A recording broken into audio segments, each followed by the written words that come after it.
এদিকে ব্যবসায়ী সোহাগ হত্যায় থমথমায় পুরান ঢাকার মিটফোর্ড। আতঙ্কে মুখ খুলছেন না প্রত্যক্ষদর্শী কেউই। তবে চ্যানেল 24-এর অনুসন্ধানে উঠে এসেছে হত্যাকাণ্ডের আড়ালে থাকা কিছু তথ্য। তারই বিস্তারিত জানাচ্ছেন কাজী ফয়সাল। এই যে মহিন দেখেন, এই যে স্লোগান দিচ্ছে, সে নিজে সন্ত্রাস, আবার বলতে সন্ত্রাসের সাথে কালো হাত।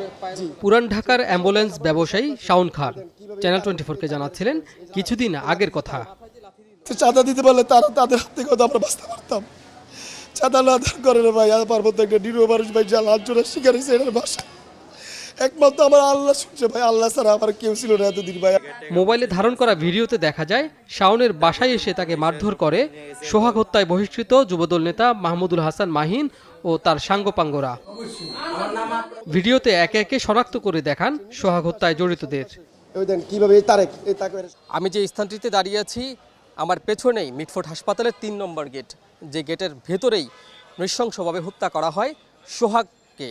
এবং আমার হাতের বাম পাশেই আপনারা দেখতে পাচ্ছেন আনসার ক্যাম্প। এই আনসার ক্যাম্পের পাশেই কিন্তু এই হত্যাকাণ্ড। ওই সময়ে কী ধরনের দায়িত্ব পালন করেছে আনসাররা, সেই প্রশ্ন এখন সবার মাঝে।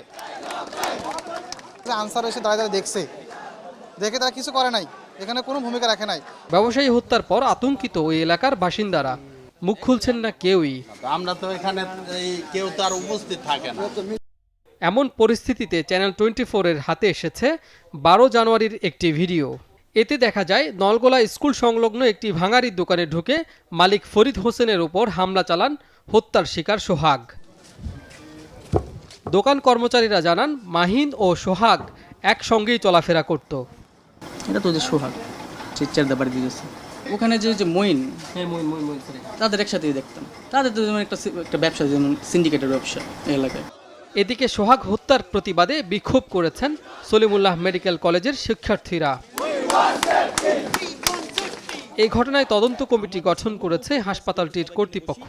অবশ্যই তদন্ত হচ্ছে এবং ওই দিনই সেটা করা হয়েছে এবং সেটা এখন চলমান আছে এবং আমি আমার ঊর্ধ্বতন কর্তৃপক্ষকে ওনাদেরকে আমরা জানিয়েছি। কাজী ফয়সাল, চ্যানেল 24, ঢাকা।